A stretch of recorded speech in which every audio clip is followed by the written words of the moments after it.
Good morning, good afternoon, good evening, depending on where you are joining us from.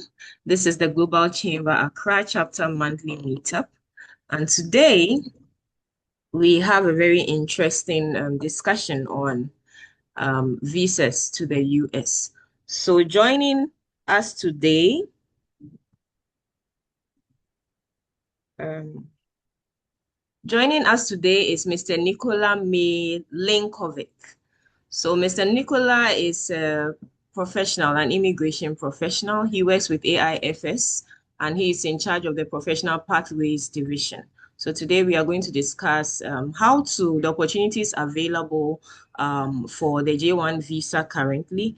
And he's going to take us through a presentation and sit back, relax, and get all your questions ready for Mr. Nicola. I also want to appreciate the presence of Director for the Ghana Chapter Global Chamber, Mrs. Ruby Golo. Thank you. So, Nicola, I think you can go ahead. Okay, I will go ahead. Thank you, first of all, very much for welcoming me and having me here present. It's always a pleasure to present within Global Chamber and different chapters. It's been a fantastic experience so far. Um, and so thank you for the kind introduction, Sharon. Yes, I'm with AIFS, and then Professional Pathways is a division of AIFS, which is actually we have two people in the division, so it's really a lot of teamwork together between the two people, but we're managing it pretty well. So with obviously support of other divisions and marketing and tech and everyone at the company. So let me, without further ado, just share my presentation. Um, and let's see if this is. Can you? Opa, whoops. That is not what I wanted to do. Can you all see this? Yeah. Yes, we can see. Okay, perfect. Yeah. Okay, great. So, this is what we will go over today. We'll go over a little bit about AIFS, a little bit about the Bridge USA program, J1 visa particularly, and then we'll dive into the nuances of the J1 visa for foreign nationals, for interns, trainees, and we'll focus on those two subcategories that Professional Pathways is designated to sponsor. We'll go through the benefits of the classification for interns, trainees, for businesses, and how all this matters to in our lives, really. Um, so this is just a quick summary of that. And without further ado, so I'll start with the Bridge USA program, which is the largest and longest running U.S. Department of State public So, diplomacy initiative.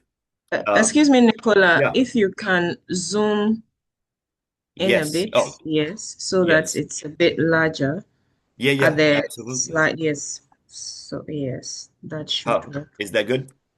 Yes. It's Excellent. it's actually at the bottom of your presentation where Yes, you you can can have take the a full slideshow. Mhm. No, down. So you down. go down, Oh, sorry. just move the cursor down. Yeah, Yes, where the 80% is, yes. yeah, You can actually use the slideshow or just zoom it. yeah. I can do the reading No, view. One. next. A The next slideshow. one, that one. Yeah. Yes, the Got slideshow. it, got it. Yes, Yeah, this one. perfect. Oh, is this better? Yes. Okay, great. Yep. Um, Sorry about that. Okay, So you are on page one. Sorry. so I'm on page. Yeah, there we go. Here we go. Bridge USA program, right? So let me just move this screen now to a little bit. Okay. So largest and longest running U.S. Department of State public diplomacy initiative established in 1961 with a mission to really increase mutual understanding between Americans and people of other countries. more specifically to promote democratic norms, to improve perception of America and Americans, increase security and safety because of that understanding, advance innovation and collaboration, and develop skills of future leaders. And so um, it was established, the J-1 visa program was established to bring folks from across the world to the United States for academic and professional exchange opportunities. So whether they are interns or trainees. And this is overseen and regulated by the Bureau of Educational and Cultural Affairs within the Department of State. So that said, a little bit about AIFS as a broader organization. It has been on the scene for over 60 years as a leader in cultural and professional exchange, and founded in 1964. It is one of the oldest and largest cultural exchange organizations in the world, and we facilitate, over 40,000 um, cultural exchange programs for over 40,000 participants each year. And some of the designations that AIFS holds are particularly very well known for the au pair program, the camp counselor program. We have a small summer work and travel. And if you're, I think everybody knows summer work and travel. It's one of the J1 subcategories that's most widely used. Um, we recently got our teacher designation as well. That's under professional pathways, inter-trainee, which are under professional pathways. And we are pending, we submitted an application for research scholar and specialist, but that's still pending approval. We'll know over the summer, early summer, probably.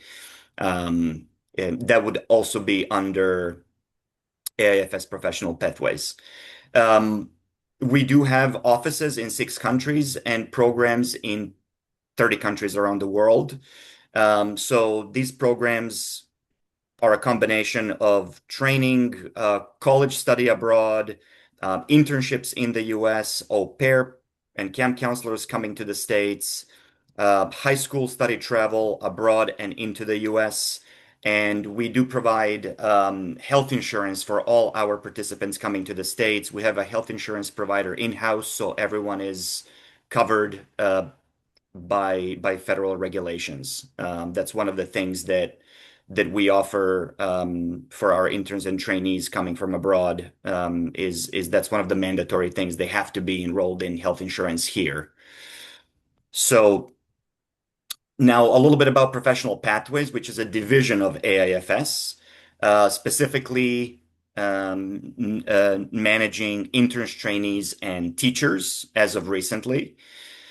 So we essentially support US businesses, immigration firms, universities abroad, university partners abroad, students coming from outside, and professionals coming from abroad at all levels, from early career to senior level executives. Um, I'll talk about the sponsorship and placements in a moment. So this program is the J1 intern and trainee is inbound. So it's for foreign nationals to come to the US, experience the US culture, exchange their knowledge with American counterparts, and learn from them and be supervised by them and learn and enhance new skills. So then at the end of the program, they would go back to their country of citizenship or country of current residence. They could be different and apply that. So again, the nature of the J1 visa across all of these subcategories, intern, trainee, teacher, au pair, camp counselor, research scholar, specialist, is the exchange. It's the exchange between, the two sides, the foreign national and, the US business. So a little bit to distinguish between interns and trainees. Okay.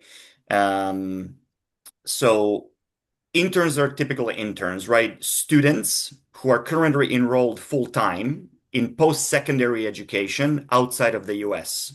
That could be any level. That could be bachelor's, master's, doctorate, postdoctorate, or individuals who have recently received a post-secondary degree from an institution in the last 12 months. Okay, so this is eligibility uh, of the applicant, of the individual, if they are coming as an intern to the US. So this is basic eligibility requirements.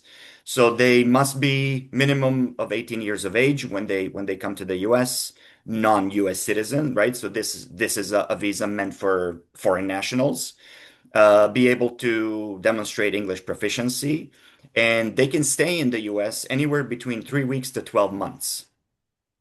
Um, now, uh, to go back to the previous slide where I talked about sponsorship and placements, sponsorship means that um, we vet the participant, and I'll talk more about this, but we vet the participant, the US business, and the training plan for eligibility, and then we issue federal documents, enroll foreign nationals in health insurance. We send them a comprehensive welcome packet to welcome to the US, how to open a bank account, how to open a social security number, how to get a social security number, and how to look for housing. It's kind of like a welcome to the US packet that's pretty comprehensive, and we are always here to support them and their hosts while they're in the US. So. That's what sponsorship means. We issue federal documents that the foreign national will take to a US consulate and then get the visa. We do provide placements for interns, especially those who are currently students, which means that, so sometimes students will, if they're in a co-op program abroad and they need an internship to graduate, maybe the university has a network of that they partner with US companies. They will send the students for an internship to the US. Sometimes the student will apply on their own to a company in the States. And if they already have an internship, we provide sponsorship. But if they need a placement, if they need uh, a US company, or if a US business is expressing a need for talent, we can also provide it that way. So it goes from both sides, especially for current students, depending on their major and industry. We can look into finding them a company in the US. We sponsor across the US and across virtually all industries. So the companies can be, we work with startups, we work with mid-sized companies, we work with companies that are global already, and they can be anywhere in the US. We are in the New York area, so that's kind of like where our network is the strongest. But people will have specific requests. Maybe they want to go to Michigan, maybe they want to go to Arizona, maybe they want to go to California because they have family there, or uh, all variety of reasons. But um, it all depends on just the network that we have. And then sometimes it's better, maybe even for students to apply on their own because they are not solely relying on our network, but they can go on a Mhm. Google website and apply for a Google internship or Meta or any large organization. We are designated to sponsor across industries and across the US. So placements, that's essentially how placements work. If somebody has graduated and they are still within those 12 months, they would be considered still an intern. Um, but that's where when someone has a degree, it's, US businesses prefer to seek talent on their own a little bit more. They may not rely on us to find talent, but they prefer for people to apply directly and for them to decide because they are already sort of done with school and they're entering the workforce. So it's something that we have seen just as a pattern in terms of what they prefer. Now, trainees, let's go over the eligibility for trainees. So those are the individuals who already have a degree and at least 12 months of degree relevant work experience full time outside of the US. So this does not have to be consecutive. You finish your bachelor's and then maybe you travel for a year and then you worked for a year.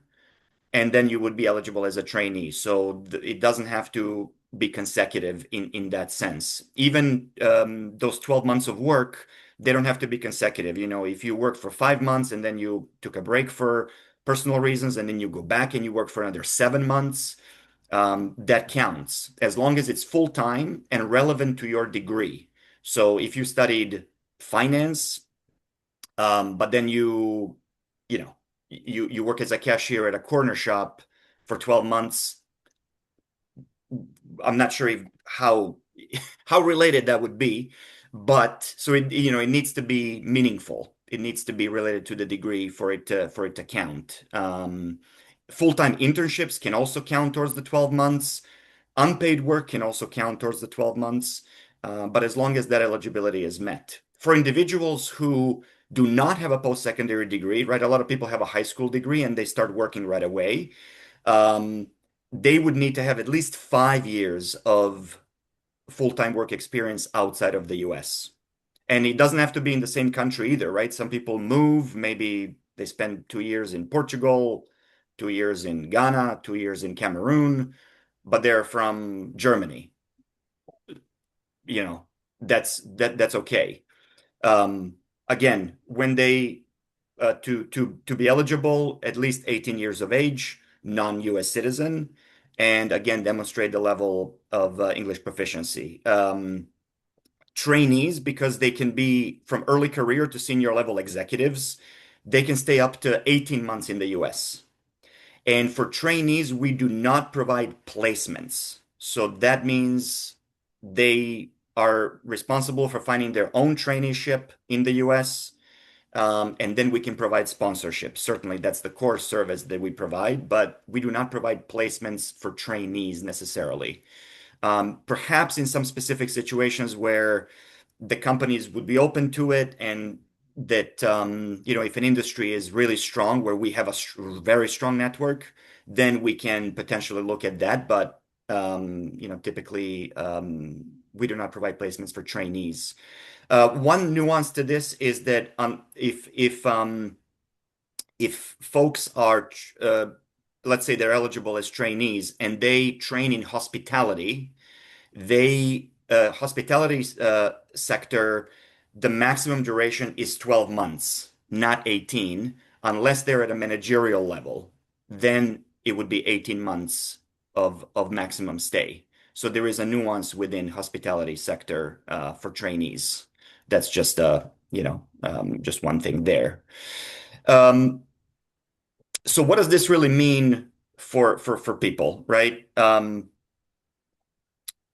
If somebody's coming as an intern, it's a traditional internship program. They're gaining experience. They're learning. They're just starting out to get their feet wet, as they say, in their field of study.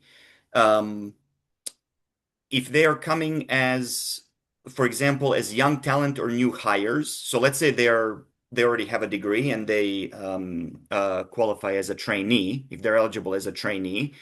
So this is supposed to onboarding global talent to understand business practices across offices or business units. So um, if um, if a company has offices in the States and abroad, like in the US and in Ghana, or in the US and in Cameroon, or anywhere in Africa, for example, um, uh, they an office from Ghana might want to send their staff member to the US because they just started, and maybe there's a department of their business of the company that sits in the States where the training will take place. So that's the way for them to understand the business practices. It also serves the purpose of introducing them to teams they might be closely working with.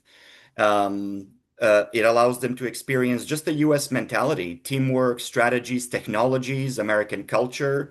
So all foreign nationals, if they're interns or trainees, they also must be involved with US cultural activities. That's one of the regulations that we need to see when both the participant and the host submit applications through our application system for us to review, we ask them to state what cultural activities they will help the participant attend. They could be local holidays, sporting events, inviting them to a family lunch or dinner, or organizing something with coworkers.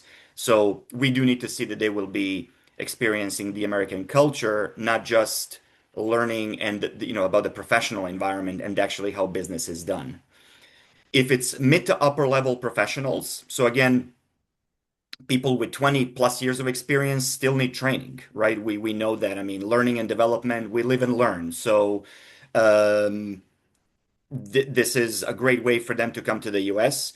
So especially if a company has rotational training programs, and it's a great way to retain talent as well. To, when a company shows that care for everybody, and sends them abroad, so a large organization might send someone for 3 months to Germany, 3 months to Japan, 3 months to San Francisco. And for the 3 months in San Francisco, they would be on a J1 trainee visa.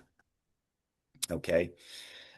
This is also great for businesses that are looking to expand outside of the US. So if a business in the US is looking to expand outside of the US, then they might bring people for training to the States so they can start that branch or a department abroad.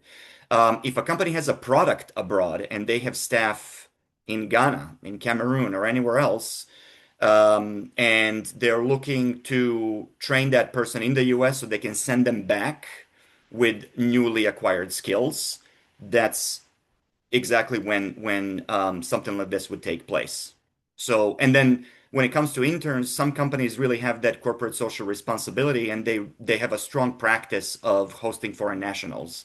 So that's something that it could be in their business model or in their mentality or just the way they like to do things. They maybe want to give back. They always have a strong internship program. We're working with startups right now. They're not just starting out. I mean, they've been in business for at least a year and they already have funding, but they are really looking to expand in the US through foreign talent. So they are looking to bring foreign students or professionals to train them and add that international and expat flavor because it gives them a competitive advantage. Maybe the founder is from a particular country and they have a great university relationship in that country. Maybe they are, they may just believe in that sort of business development. So that said, I'm going to briefly just go over the host company eligibility, right? We talked about interns trainees eligibility, and I'm going to just talk about the host company eligibility. So for the US business to be eligible, they need to have at least 4 full-time employees on site. They need to be registered and actively doing business for at least 1 year, hold a workers' compensation policy, and have the ability to provide supervision for foreign nationals. Okay, and they must have this physical workspace, physical business workspace. So what that means is that these are in-person internships and traineeships. So fully remote would not be eligible. That said, if a participant comes to the US, they would need to be in person or in office at least 60% of the time. So 3 out of 5 days a week, they would need to be in office. And then the other 2 days, they can be remote, but they would still be moving to that city. They would still be coming and moving to the US. Um, Oops, sorry. Where did I go? Okay, here we go.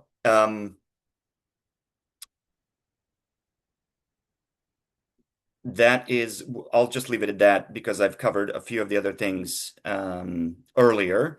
Remember when I said that as a sponsor, we are vetting for eligibility of the participant, the US business, and the training itself. So this is what the training itself needs to look like. so that to be eligible for the J1 visa. Okay, so it does need to be full time, at least 32 hours per week. Um, it's possible to extend internships and traineeships up to the maximum duration for each category. So remember, 12 months maximum for interns, 18 months for trainees, unless it's hospitality. Then it's 12 across the board. Unless it's managerial training within hospitality, then it's 18 months. So we would need to see clear learning objectives. What type of skills will the participant be learning and developing? How will they be learning and developing them? Who's going to be supervising? And how these skills or activities are advancing or enhancing the pre-existing knowledge and skills. If they have already been, if they're an established professional, if they're an intern or an early career professional, then they would be developing skills. They will be developing new skills. Clerical activity cannot exceed 20%. So pure administration, for example, is would not be, there can be some administration involved, but not more than 20% of the time. It really needs to be hands-on applied learning and training. At least 60% on site. That means 3 out of 5 days. Um, there needs to be an experienced supervisor on site, which we talked about. We also need to know how they will evaluate the performance, how the host will evaluate the participants' performance. Um, and we talked about cultural immersion, right? So there need to be activities that the host is providing for the foreign national, so that they can understand and really get a better sense of the American culture. Positions that are over 6 months in length need to have at least two phases, which means, so just a progression of learning of the skills. What would that look like? Phase one versus phase two. What would be some of the deliverables in phase one versus phase two? So we do currently host trainees who are here for 18 months. And so, they have three phases, for example, that we are, that they submit to us, and we review them, and there's a clear understanding of what the training will look like. This is also important because of the consular interview. So the consular interview the officer will ask about the training, and they want to see that the participant has clear understanding of the training itself, that they can explain what they will be doing, what they will be learning, and that's part of that interview process as well. The hospitality industry, another nuance is that in hospitality there do need to be at least 3 rotations, and the reason for that is because the J1 intern and trainee visa is not meant to fill a labor shortage need. So it's not meant to bring people to be cashiers or to work just the front desk or to clean rooms or to clean pools or so there needs to be this. If someone is on the front end of the house, then they would need to have 3 rotations of training, maybe a little bit of administration or okay, housekeeping, but business operations, marketing, how does the hotel operate in general, or restaurant, if they're for example, in food and beverage or in the kitchen, then different kitchen stations. So in hospitality, it's important to have these rotations. That's really where it's most visible. And as I mentioned, all with the idea that this is not meant to fill a labor need, and it's not meant to um, bring in short manual unskilled labor. It's meant to provide deep level training for foreign nationals who are at least involved in post-secondary education. Summer work and travel visa is more the one where people go for seasonal work. They come to the US winter, summer, and then they go back. So that's usually a few months in length. These are the industries that we sponsor across. So hospitality, education, K through 12. This is for teachers. So this would not be post-secondary for teachers. They would be teaching K through 12 in the US. I'll just quickly say about that as we just rolled out our teacher designation and program, so it's very much still developing. But we are designated to sponsor. You have to be for teacher designation, you have to be designated in different states. It's not just all the US, but you have to have different states under your belt. So right now we have, I believe, nine, and within those states, um, I'm talking about public schools. If it's public schools, K through 12, then depending on the state, we are designated. If we're designated in a state, we can sponsor. If we are not, we cannot. But public schools, I mean, sorry, private schools, K through 12, we can cover all of the US. Okay. Law, public administration, media and communications, business management, finance, commerce, architecture, engineering, computer science, technology, of course, mathematics, so STEM, physical sciences, and arts and culture. So these are the ones that all the industries where we can sponsor across. The exclusions to these are aviation and agriculture, and that's a little bit of a slippery slope because of that. Um, because of the manual labor um, piece. It's a tricky boundary of the government is worried that foreign nationals will be overworked, exploited, and so agriculture and aviation are excluded from this, but all of these other industries are okay. And some of the other benefits of the classification in blue here, you will see we went over this. Again, opening doors to new talent pipelines. This is for businesses as well as for participants, increasing innovation and collaboration, competitive opportunities, right? So we talked about how startups utilize foreign nationals to stay competitive. That's part of their business philosophy. This is a low risk visa category. So H-1B work visa, for those of you who may be familiar, there are seasons and there's a lottery, and then there are timelines when you need to apply. Now there's a $100,000 fee for U.S. businesses to sponsor just one individual. So J1 visa does not have uh, there are no seasons. It's all year round. That fee is there is no the fee is not even close to that. So it's a fairly low risk in the sense that if you satisfy eligibility as a participant, as a company, as a training, then it's all good. So it's a good visa category to utilize, whether on its own just to keep on learning and developing, or as an alternative to an H-1B if you're not selected or if you miss the window. These are some of the options. Um, uh, right. Foreign nationals also get full work time authorization so they can be paid.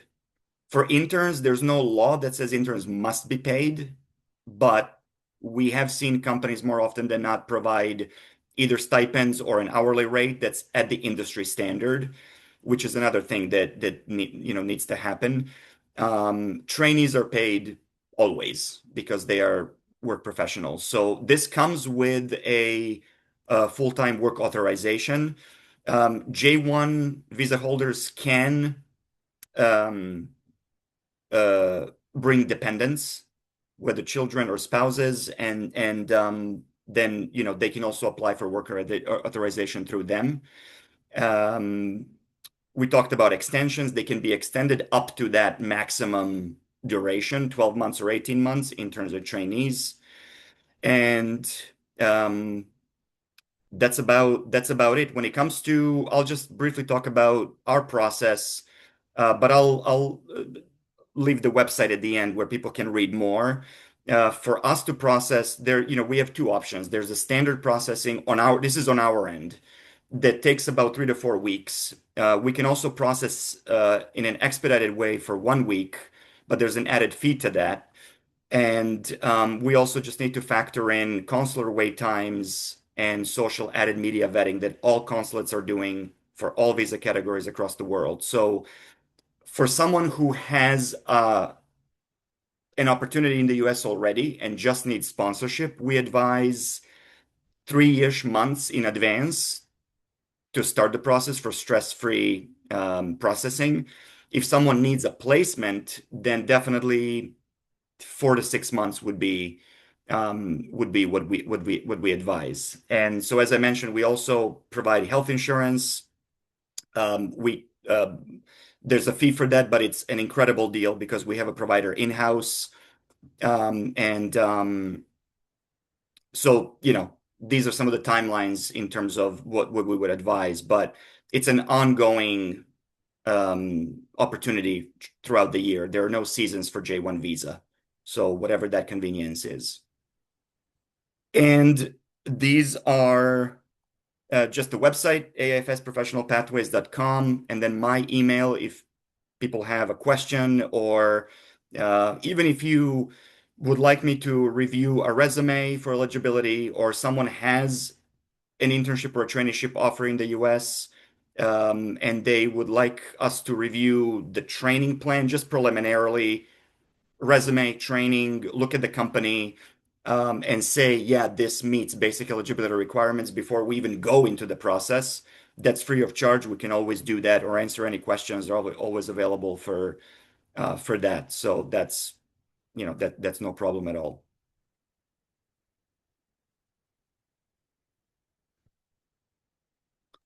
All right. That Right. is that is all I have. Um, Let me just see. Did I stop sharing? I did. Oh no, I'll stop sharing here. Okay, perfect. Um, Thank you so much, Nicola, for this very insightful presentation.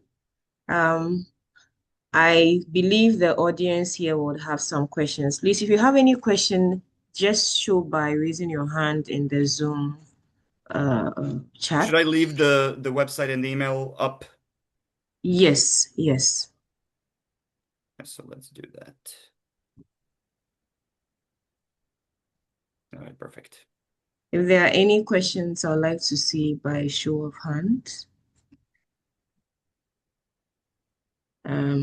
Okay. So there are some questions in the chat box Yeah. that I will read.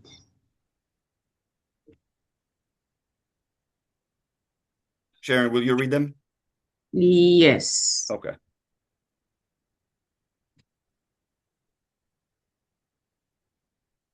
Okay.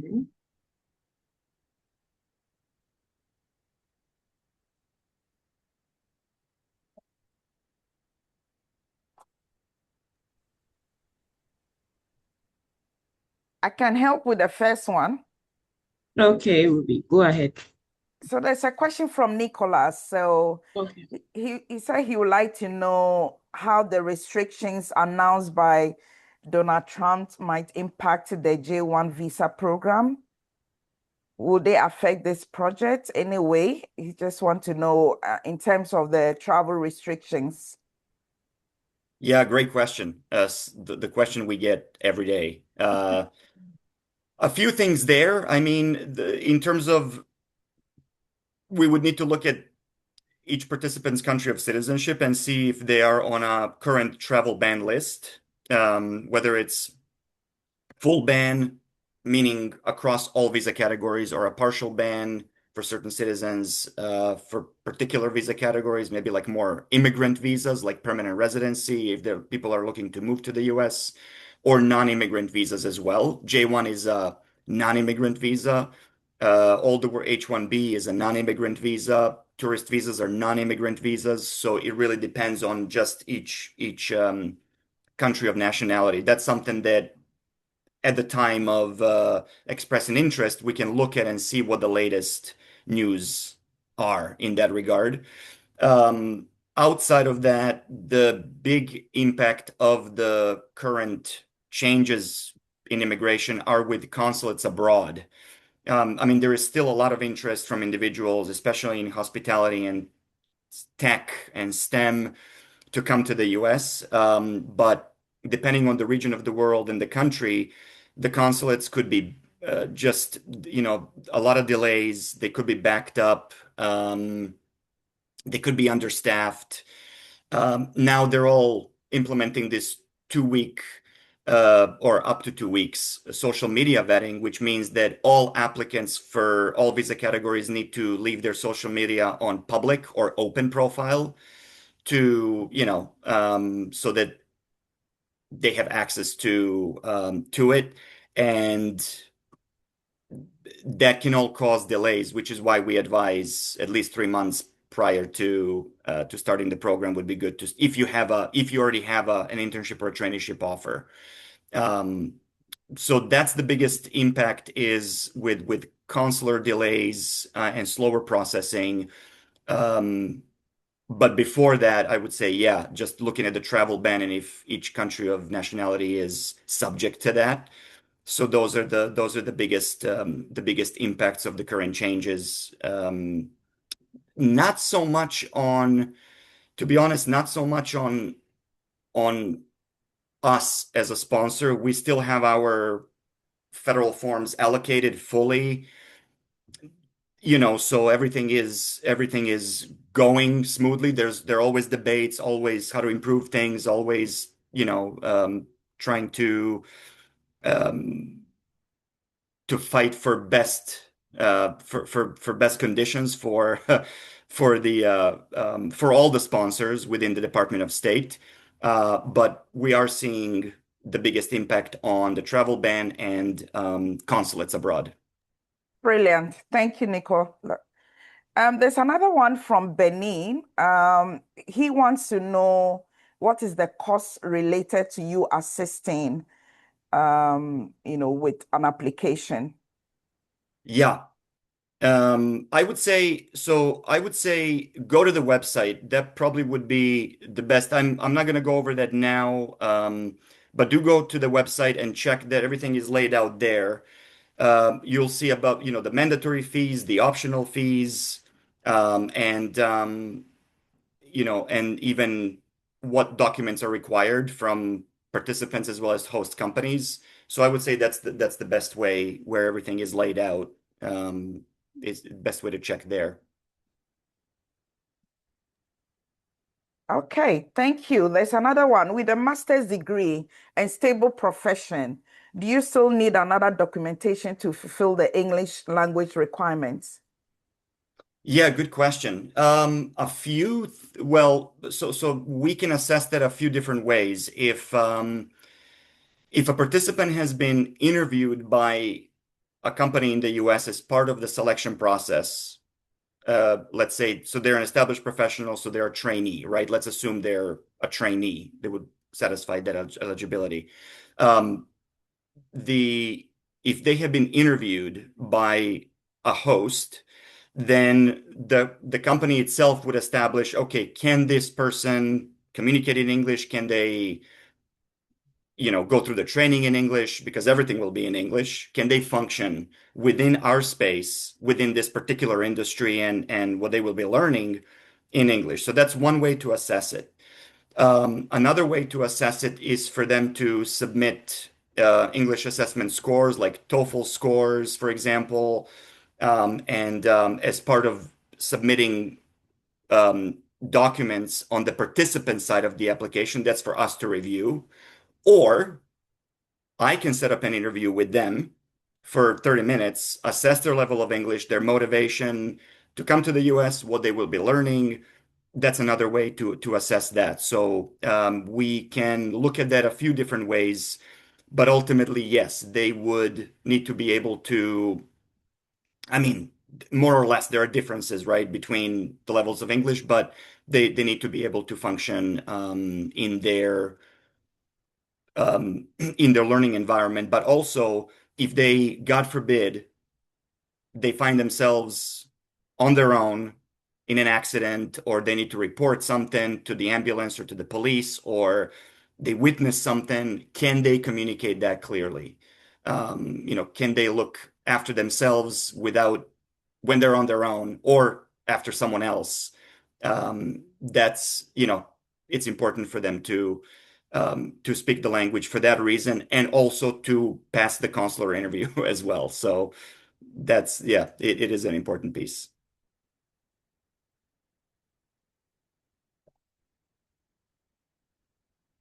You are muted. Interesting, Nicola. So I guess the eligibility requirements will be on the website as well. Yeah. Yep. AI Access Professional Pathways. So I would like to call on Agnes Ankara. Do you have any questions, Agnes? Hi, Agnes. There is another question in the chat box. She says, do you see a trend towards specific industries? Yes, that's a good question. AI tech is very much here. So that there's been a lot of interest from both participants and companies in that space. STEM is absolutely up there as well. So science, technology, mathematics, and hospitality. Hospitality, business finance as well, and hospitality, I would say. Across, hotels, restaurants, just resorts. That's we are seeing an uptick in interest in sports actually. And sports are interesting because so one of the regulations that states is that if you're in the sports sector or in the medical field, uh, direct contact, physical contact with anyone is actually prohibited as a training activity. So, but in sports, if you're learning about coaching curriculum or operations of a sports academy or a sports club or a sports team, business, marketing, customer service, event management, if it's a resort, that all is fine. Similarly, in a medical setting, if you are in tech, for example, if you are learning about how the equipment works, or you're being training that in that side, or you are assisting with medical research, business, sales, marketing, operations, or even patient diagnoses, that's okay, but you cannot have that direct contact with a client or with a patient. It's just sort of too much liability around that between countries. And so there are some nuances there, but we are seeing an increased interest in sports, especially surrounding operations of a sports academy or a professional club or even recreational level. And how does AIFS Pathways vet host companies to ensure they meet the educational standards? Is there any Can vetting you requirements? can you repeat that, please? You So broke up the a little bit. question Yeah. is, how does AIFS, okay, how does AIFS Pathways vet host companies to ensure the national standards? To ensure eligibility, or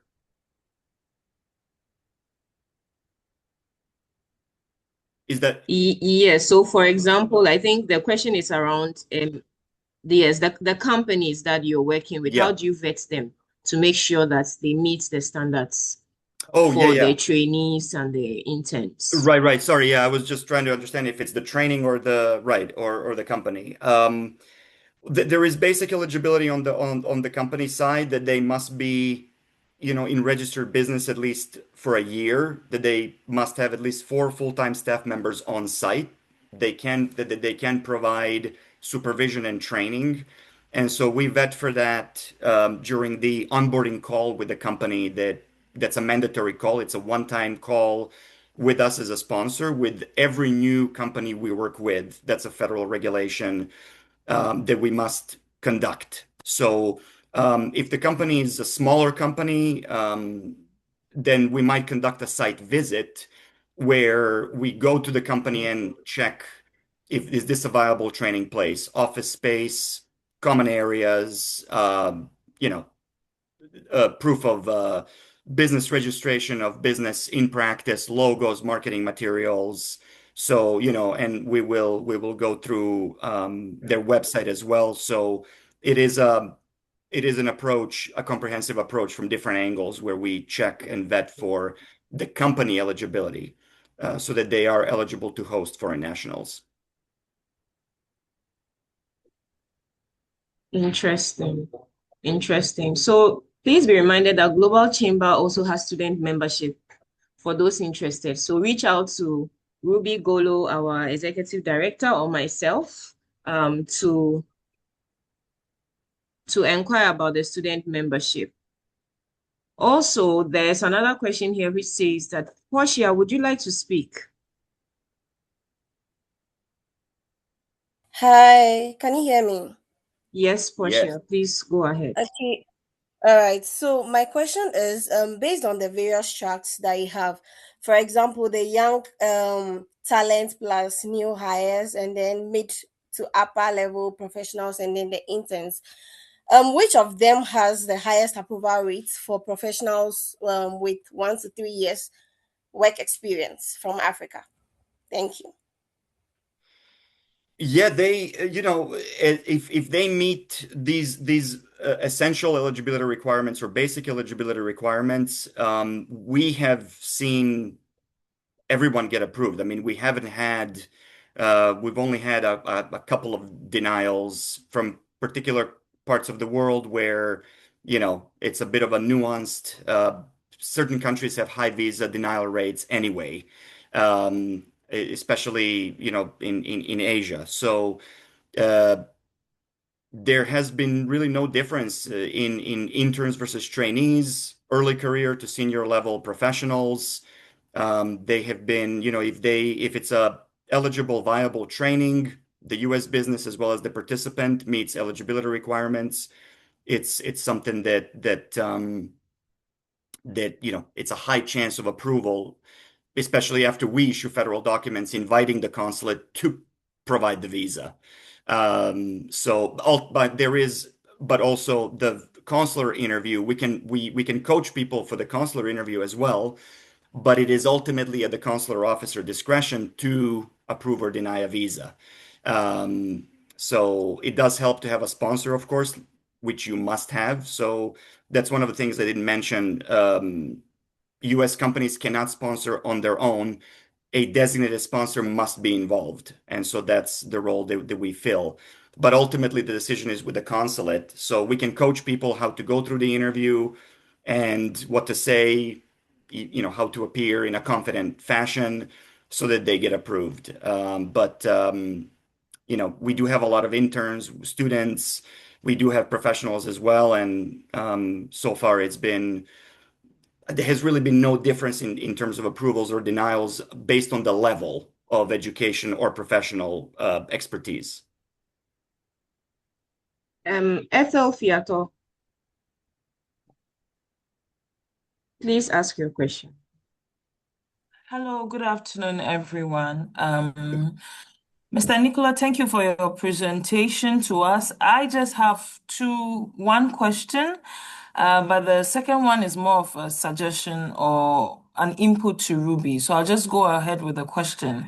I am looking at whether the AIFSP P's initiative is just towards internship. I'm wondering, what if we have students who are interested in actually pursuing postgraduate programs in the US? Are there any opportunities to assist them and facilitate them in, accessing opportunities in the US in this light? Are you also open to negotiating with some of the universities here in Ghana in light of exchange programs, in light of postgraduate programs, etc., etc.? So that's the question for you, Nicola. And then Ruby, we have quite a number of the students on call today with us. And so I'm not sure, I've been in and out a bit of the meeting today, but I'm just hoping if the Global Chamber can just make your email available to them so that the students who are interested in our student package can just reach out to you personally and also come on board as well. Thank you. Thank you very much. Yeah, fantastic questions. So to answer your question, we have several university partnerships abroad where, for some of them, they already have, let's say, internships aligned in the US. For some of them need placements, but we do have university partnerships. It's probably easier for me to, it's easier to actually connect outside of this because we have 2 minutes left. So I can explain more how that works. But absolutely, there's a whole program just for university partners. So I can send that information. Feel free to email me, and we can start that conversation. And this is for internships in the U.S. For to continue studies in the U.S. To transfer or to go to a master's program or a postgraduate or another with to transfer within the bachelor's. That's not something we support essentially because that's an F1 visa. That's a different type of a visa, and so usually that's something that comes with a university acceptance. So in that sense, it would be more the internship side, especially co-op students who need to have internships to graduate or get the credit. That's something we can certainly help with.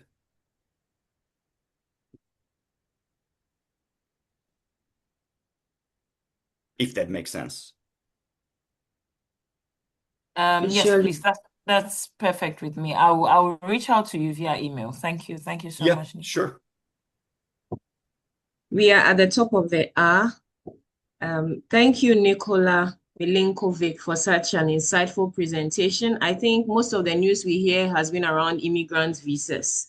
So again, for us here, we are now getting to know the J1 and then all the opportunities relevant to the J1 visas. So thank you so much for joining us at the Global Chamber Accra Meetup today. Our next meetup is on May 26th.